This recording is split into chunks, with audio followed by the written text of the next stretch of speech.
नमस्कार, स्वागत है आपका आवाज समाचार में। मैं हूं आपके साथ दीपाली नंदा। बुलेटिन में सबसे पहले आपको बताएंगे इस वक्त की बड़ी हेडलाइंस। चुनाव आयोग पर राहुल गांधी का एक और वार, वोट चोरी करने वालों को बचाने का लगाया आरोप। कहा कर्नाटक सीआईडी ने 18 बार मांगी जानकारी लेकिन आयोग ने नहीं दिया जवाब। राहुल गांधी के आरोपों पर चुनाव आयोग ने दिया जवाब। कहा किसी भी वोटर का नाम ऑनलाइन डिलीट नहीं कर सकते। बीजेपी का पलटवार। कहा राहुल ना संविधान समझते हैं ना कानून, धमाका करने आए, ड्रामा करके चले गए। शानदार ग्लोबल संकेतों से बाजार में रौनक। 8 साल के बाद निफ्टी बैंक में लगातार 12वें सत्र में तेजी। बाजार में तेजी की हैट्रिक। फार्मा, आईटी, बैंकिंग में खरीदारी, डिफेंस और एनर्जी शेयर्स में दबाव। टाटा ग्रुप की कंपनी नेल्को लगाएगी सैटेलाइट ब्रॉडबैंड सर्विस। सूत्रों के मुताबिक लाइसेंस के लिए दिया आवेदन। सैटेलाइट ब्रॉडबैंड में स्टारलिंक, वनवेब और जियो के बाद चौथी कंपनी। तो चलिए, प्रधानमंत्री मोदी ने नेपाल की अंतरिम प्रधानमंत्री सुशीला कार्की से फोन पर की बात। जेनजी आंदोलन में हुए नुकसान पर जताई संवेदना। हर संभव मदद का दिलाया भरोसा।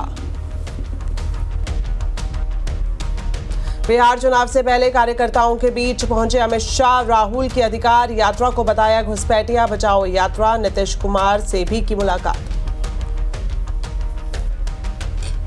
उत्तराखंड के चमोली में बादल फटा, कई घर दबे, 10 से ज्यादा लोग लापता। हिमाचल में बरसात से अब तक 1500 से ज्यादा घर ध्वस्त, 417 लोगों की मौत। कल तक के लिए हाई अलर्ट।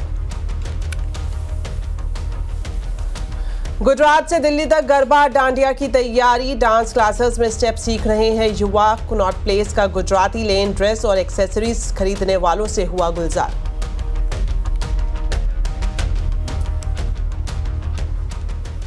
तो बड़ी खबर के साथ बुलेटिन की शुरुआत करेंगे। वोट चोरी के आरोपों को लेकर राहुल गांधी ने आज फिर से प्रेस कॉन्फ्रेंस कर सीधे चुनाव आयोग और सीएसी ज्ञानेश कुमार को घेरा। राहुल ने कर्नाटक के आलंद विधानसभा से जुड़े कुछ दावे दिखाए और कहा कि सीएसी ज्ञानेश कुमार को कर्नाटक सीआईडी के सवालों के जवाब देने चाहिए। वहीं चुनाव आयोग ने राहुल के आरोपों को पूरी तरह से गलत बताया। इधर बीजेपी ने तो तीखा हमला करते हुए कहा कि राहुल दावा तो हाइड्रोजन बम कर रहे थे लेकिन ये फुलझड़ी जैसा निकला।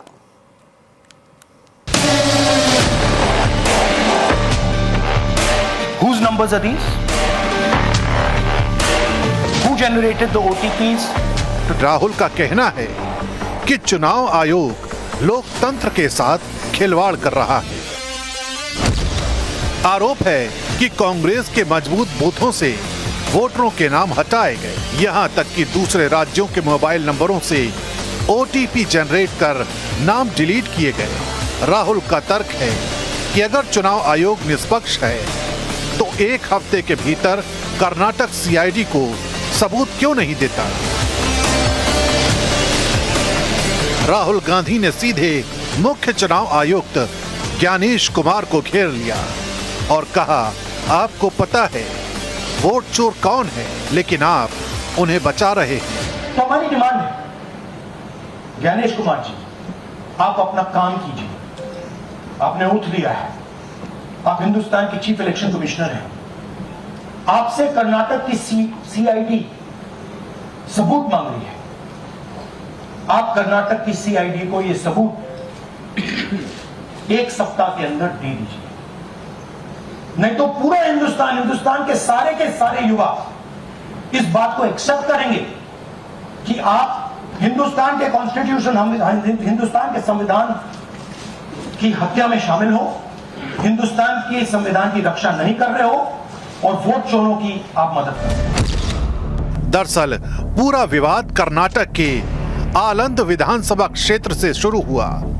यहां 2023 में मतदाताओं के नाम हटाने की कोशिश की गई थी, लेकिन चुनाव आयोग ने खुद अनियमितताओं को पकड़ा और एफआईआर दर्ज कराई। रिकॉर्ड बताते हैं कि 2018 में यह सीट बीजेपी ने जीती थी, जबकि 2023 में यहां से कांग्रेस को जीत मिली थी। यही वजह है कि राहुल गांधी को शक है कि कांग्रेस को नुकसान पहुंचाने के लिए वोटरों की सूची से नाम काटे गए, लेकिन राहुल गांधी के आरोपों को चुनाव आयोग ने खारिज कर दिया। ईसी का कहना है कि कोई भी आम व्यक्ति ऑनलाइन वोट नहीं हटा सकता। किसी भी मतदाता का नाम हटाने से पहले नोटिस और फील्ड वेरिफिकेशन जरूरी होता है।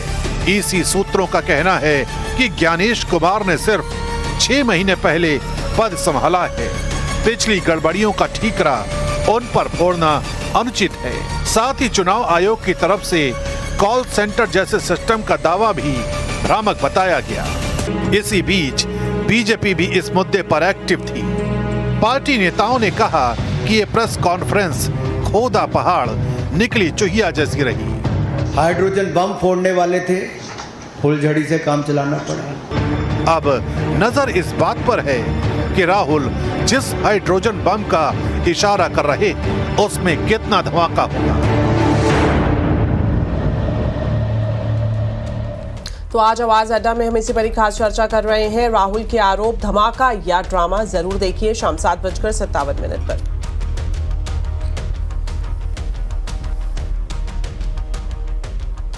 केंद्रीय गृह मंत्री अमित शाह आज बिहार पहुंचे। पटना के मौर्य होटल में नीतीश कुमार अमित शाह से मिलने पहुंचे। दोनों ने करीब 30 मिनट तक बातचीत की। मीटिंग में डिप्टी सीएम सम्राट चौधरी भी मौजूद रहे।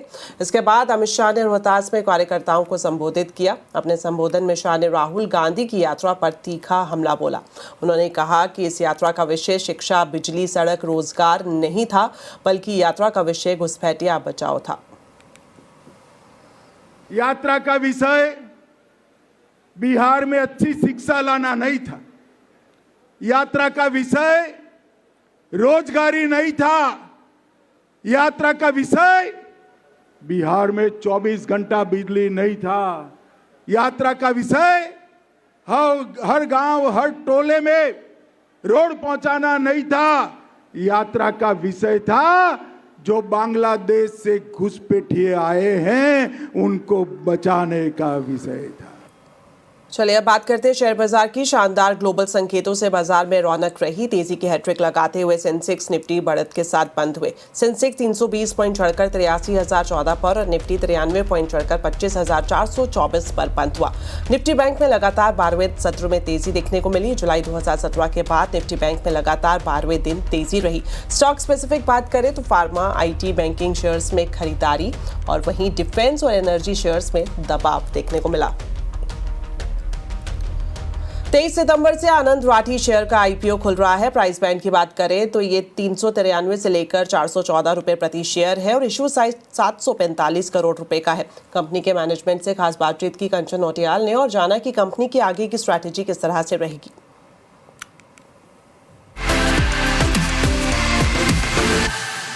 कैपिटल मार्केट की कंपनी आनंद राठी अपना IPO जो है वो लेके आने वाली है। इस IPO में क्या खास है, फ्यूचर के क्या प्रोस्पेक्ट है, इस पे बात करने के लिए हमारे साथ मैनेजमेंट जुड़ गया है। First of all congratulations, market के अंदर, कैपिटल मार्केट के अंदर एक कैपिटल मार्केट इंडस्ट्री की जो कंपनी है वो दस्तक देने वाली है। कैसी फीलिंग है और जो यूटिलाइजेशन है मनी का, जो फंडरेज आप करने वाले हैं, this is completely fresh issue, उसका यूटिलाइजेशन कहाँ पे होगा? देखिए धीरे धीरे ये बिजनेस क्या हुआ है, पहले लेस कैपिटलाइजेशन और लेस कैपिटल इंटेंसिव था। धीरे धीरे इसमें कैपिटल की रिक्वायरमेंट बढ़ती जा रही है जैसे जैसे समय, और आपने देखा होगा पिछले कुछ सालों से ये मोर कैपिटल इंटेंसिव हो गया। रीजन काफी है, इसमें कई इनोवेशन, टेक्नोलॉजी का समावेश होना पड़ता है, आपकी कैपिटल की रिक्वायरमेंट फॉर गेटिंग लिमिट्स होना पड़ता है और your requirement to fund customers होना पड़ता है। तो ये वर्किंग कैपिटल रिक्वायरमेंट की नीड को पूरा करने के लिए ये इशू किया है, जो कि 745 करोड़ रुपए का है।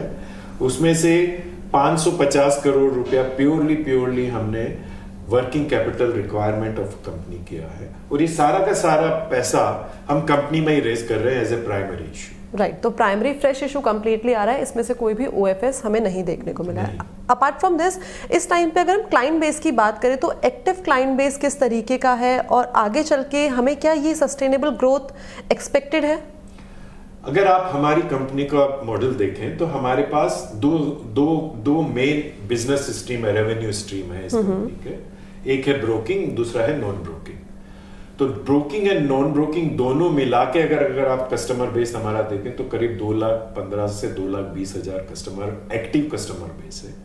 और प्योर ब्रोकिंग में देखें तो मार्च 25 में करीब अबाउट 1,47,000 एक्टिव कस्टमर बेस है जो कि ब्रोकिंग की सर्विसेज यूटिलाइज कर रहा है। तो ये तो हो गया हमारा कस्टमर बेस।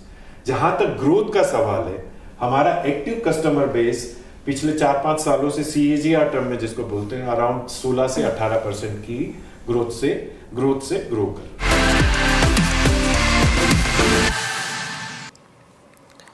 चलिए बढ़ते हैं आगे और आपको बता दें, अमेरिका के न्यूयॉर्क में इंडियन होटल्स अपना होटल बेच सकती है। खबरों के मुताबिक इंडियन होटल्स न्यूयॉर्क में पेयरे होटल बेच सकती है। इस खबर पर ज्यादा डिटेल्स दे रहे हैं यतिन मोता।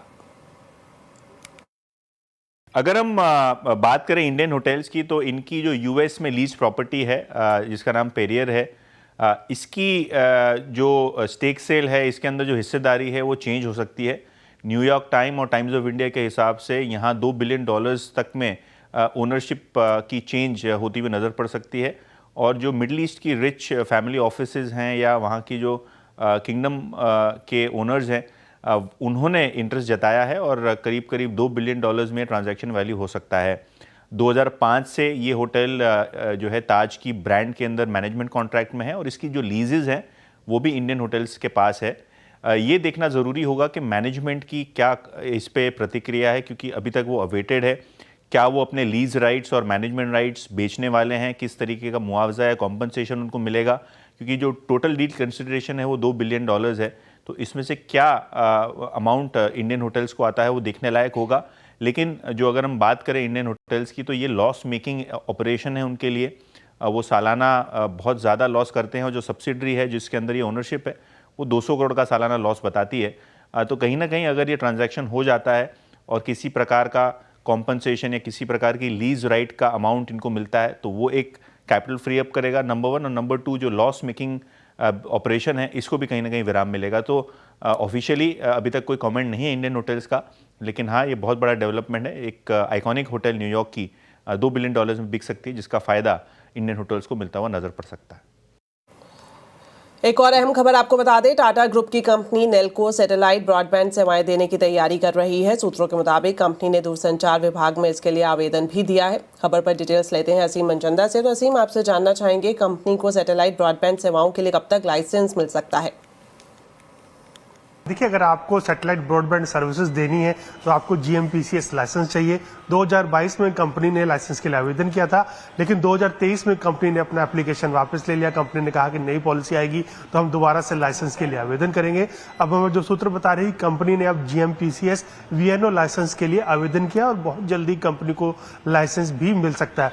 थोड़ा सा डिफरेंस है, GMPCS में अगर आप लाइसेंस लेते हो तो आपको अपना नेटवर्क लगाना पड़ता है, लेकिन VNO में आपको अपना नेटवर्क नहीं लगाना पड़ता। आप किसी कंपनी के नेटवर्क के साथ शेयरिंग करके उसके नेटवर्क पर अपने ग्राहक जोड़ सकते हैं, अपनी सर्विसेज दे सकते हैं, अपने ब्रांड के साथ सर्विसेज बेच सकते हैं। तो ये थोड़ा सा बेसिक डिफरेंस है। कंपनी ने इसके लिए ऑलरेडी OneWeb के साथ करार कर लिया है और अगले 2 से 3 महीने के अंदर सरकार सैटेलाइट स्पेक्ट्रम आवंटन करने की तैयारी भी कर रही है। कंपनी को तब तक लाइसेंस भी मिल जाएगा और कंपनी दूसरी कंपनी के साथ मिलकर के करार करके अपनी सैटेलाइट ब्रॉडबैंड सर्विसेज देने की शुरुआत कर देगी। और जो दूसरी कंपनियां जैसे स्टारलिंक है, OneWeb है या फिर रिलायंस जियो, इन सब के साथ अपनी एक अलग से सर्विस सैटेलाइट ब्रॉडबैंड सर्विसेज दे सकती है। शुक्रिया असीम इस पूरी जानकारी के लिए। टाटा स्टील के MD TV नरेंद्रन ने कहा कि GST कटौती का स्टील सेक्टर पर इनडायरेक्ट असर आएगा। साथ ही उन्होंने ये भी कहा कि स्टील इंपोर्ट पर सेफगार्ड ड्यूटी से घरेलू कंपनियों को काफी सपोर्ट मिला है। TV नरेंद्रन से एक्सक्लूसिव बातचीत की हमारे संवाददाता रोहन सिंह ने।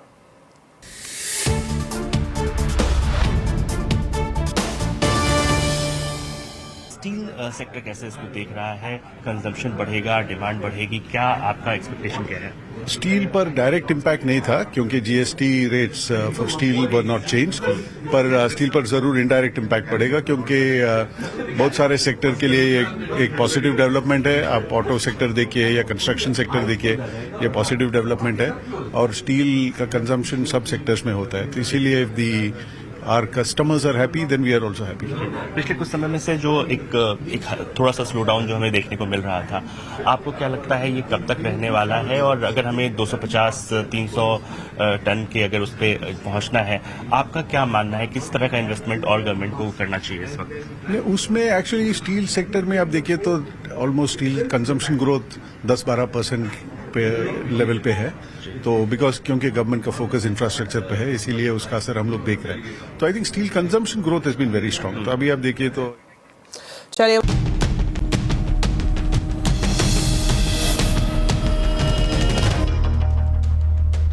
ब्रेक के बाद आपका स्वागत है. अब खबर उत्तराखंड से, जहां कुदरत ने एक बार फिर कहर बरपाया है. लगातार एक के बाद एक बादल फटने की घटनाएं सामने आ रही हैं. देर रात उत्तराखंड के चमोली में बादल फटा और इसमें कई घर मलबे में डूब गए. 10 से ज्यादा लोग अभी भी लापता बताए जा रहे हैं. मौसम विभाग ने उत्तराखंड को अगले 48 घंटे के लिए हाई अलर्ट पर रखा है. पर्वतों के बीच बसा चमोली का नंदानगर घाट बुधवार रात अचानक तबाही की चपेट में आ गया. पहाड़ों से बरसे पानी और मलबे ने पूरे गांव की तस्वीर एक झटके में बदल दी. तेज बारिश के साथ आए बादल फटने से देखते ही देखते 6 घर जमींदोज हो गए. खेतों में खड़ी फसल बह गई और खलिहान मलबे में बदल गए. अंधेरे में लोगों की चीख पुकार गूंज उठी. कई लोग भागकर सुरक्षित स्थानों पर पहुंचे तो कुछ लोग मलबे में फंस गए. इस आपदा में कई लोग लापता बताए जा रहे हैं, जबकि कुछ लोगों को सुरक्षित रेस्क्यू करके निकाल लिया गया है. आपदा के बाद राहत बचाव दल तुरंत हरकत में आ गया. प्रशासनिक अधिकारी, पुलिस और एसडीआरएफ की टीमें घटना स्थल पर पहुंच गई. मलबा हटाने का काम तेजी से जारी है. लापता लोगों की तलाश के लिए बचाव दल लगातार अभियान चला रहे हैं. वहीं मेडिकल टीम को भी मौके पर भेज दिया गया है ताकि घायलों का इलाज तुरंत हो सके. फिलहाल पूरे इलाके में दहशत का माहौल है. लोग अपने टूटे घरों को देखकर मायूस हैं और सुरक्षित जगहों पर शरण ले रहे हैं. सितंबर में कुदरत के इस कहर ने एक बार फिर साबित कर दिया है कि पहाड़ के लोगों का जीवन कितनी चुनौतियों से भरा है.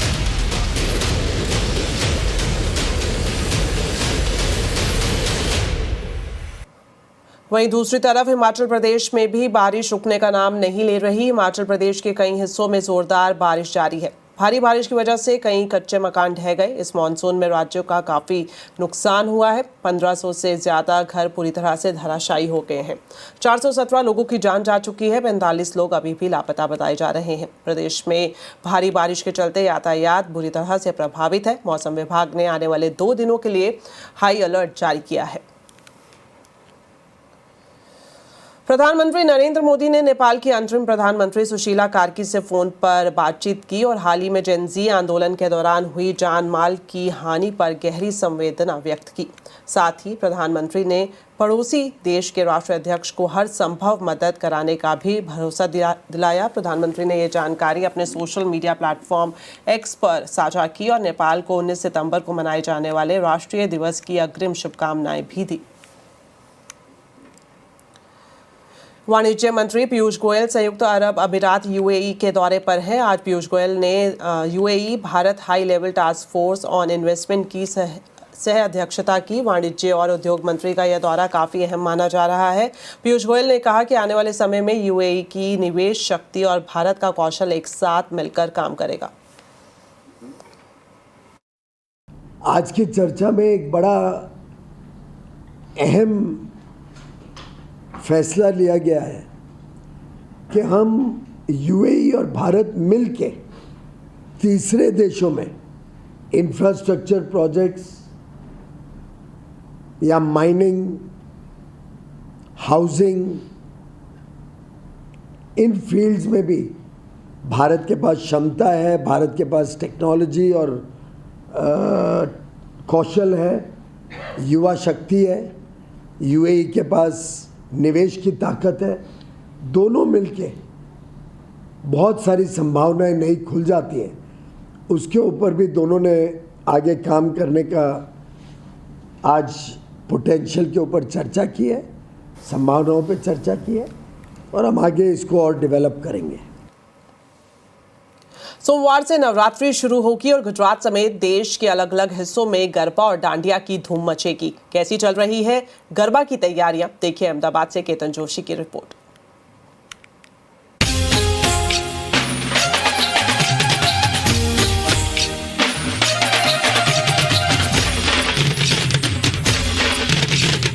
गुजरात में नवरात्रि से 3-4 महीना पहले ही गरबा क्लासेस शुरू हो जाते हैं। इस बार 3 ताली और डाकला स्टेप खिलैयाओं के पसंदीदा स्टेप रहने वाले हैं। गुजरात में हजारों क्लासेस में आपको ऐसा ही माहौल दिखेगा।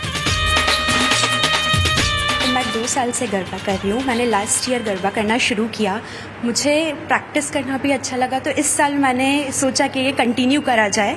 तो मैंने यहाँ आके गरबा वापस से सीखना शुरू किया और मैंने यहाँ पर आके 3 ताली हो गया, दाखला हो गया, ऐसी नई नई चीज़ें सीखी जो मुझे कभी मैंने जीवन में नहीं करी थी। मैं यहाँ लास्ट 2 मंथ से प्रैक्टिस कर रही हूँ और मुझे डाकला सीखना था स्पेशली, जिसमें हीच वेरिएशन या काफ़ी कुछ नया सीखने को मिलता है। काफ़ी मोटिवेट होती हूँ और ग्रुप के साथ करने में और भी मज़ा आता है। तो मेरी काफ़ी फ्रेंड्स ने मुझे ज्वाइन किया डाकला करने में, तो मुझे काफ़ी इंस्पायरिंग रहा है यहाँ पे आना। पॉपुलर स्टेप के अलावा हर बार जिस पर लोग गरबा करते हैं वह टीटीडो, बेताली, डोडियू, हुडो और टप्पा रास भी लोग सीखने के लिए आते हैं।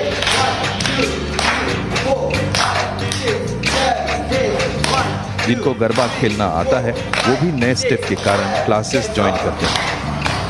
धीरे धीरे ट्रेंड बढ़ता जा रहा है और अभी का यूथ ऐसा है कि जो धीरे धीरे सब चीज़ सीख रहे हैं और सीखने के बाद उन लोग परफॉर्म करने जाते हैं ग्राउंड में। और हर साल ऐसा होता है कि हर साल नए नए डांडिया के स्टेप्स आते हैं, गरबा के स्टेप्स आते हैं और फिर उन लोग उसके साथ परफॉर्म करते हैं। और एवरी टाइम ऐसा होता है एवरी ईयर कि नए नए स्टेप्स ऐड होते हैं। जो हमारे प्राचीन अर्वाचीन स्टेप्स है उनके साथ नया वेस्टर्न भी ऐड होता है, नए नए स्टेप्स ऐड होते हैं और उसके साथ फिर नया एडवांस होता जा रहा है गरबा अभी।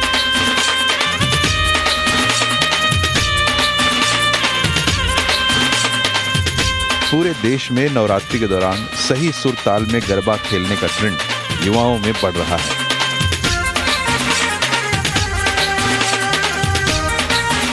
प्राचीन और अर्वाचीन गरबा को मिक्स करके हर साल नए नए स्टेप आते हैं और उनको सीखने के लिए खिलैया काफ़ी बेताब रहते हैं और इसीलिए महीनों पहले इस तरह की प्रैक्टिस आपको हर जगह देखने मिल जाएगी। केतन जोशी, अहमदाबाद।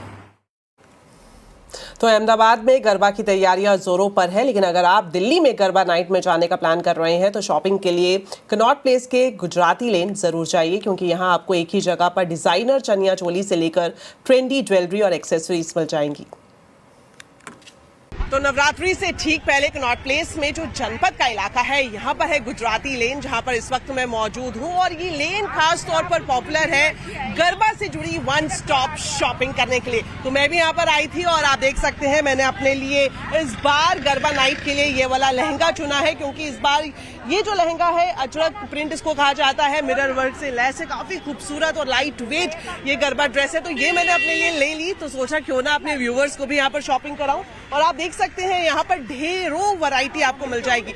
जिस भी कलर में आपको चनिया चोली चाहिए, जिस भी डिजाइन में आप सोचते हैं, अगर आप कहीं इंटरनेट या फिर सोशल मीडिया पर कोई डिजाइन देख रहे हैं तो वो सब हूबहू आपको यहाँ पर मिल जाएगा। क्योंकि ये जो पूरी गुजराती लेन है, खास तौर पर बजट में किस तरह से आप अपनी गरबा नाइट से जुड़ी शॉपिंग कर सकते हैं, उसके लिए काफी फेमस है। आप देख सकते हैं यहाँ पर अगर मैं दिल्ली एनसीआर की बात करूं तो पिछले कुछ सालों में जो गरबा नाइट्स हैं उनका ट्रेंड काफी ज्यादा बढ़ा है और यही वजह है कि इस मौके पर जो इस तरह की चनिया चोली है उसकी डिमांड भी बढ़ गई है। जो यहाँ पर सेलर्स हैं उनसे बात करते हैं, तो इस बार क्या कुछ खास है बताएं। अजरक प्रिंट ही खास है इस बार, पहना है आपने, वही बहुत फेमस है इस बार, इसका ही क्रेज आया इस बार। अच्छा, तो कैसी हो रही है शॉपिंग इस बार? बहुत अच्छी, इसकी सेल बहुत अच्छी गई है हमारी। चलो तो बहुत बढ़िया सेल यहाँ पर हो रही है। और इधर की साइड में आपको लेकर आऊंगी, दूसरी लाइन में आप देख सकते हैं कि यहाँ पर जिस तरह से आपने ये ड्रेस ले ली और आप चाहते हैं कि कुछ इस तरह का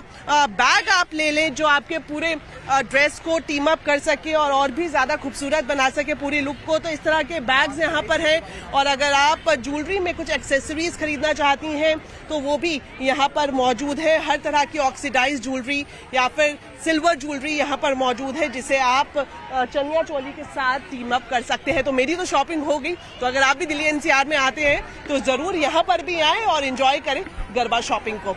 दीपाली नंदा, दिल्ली।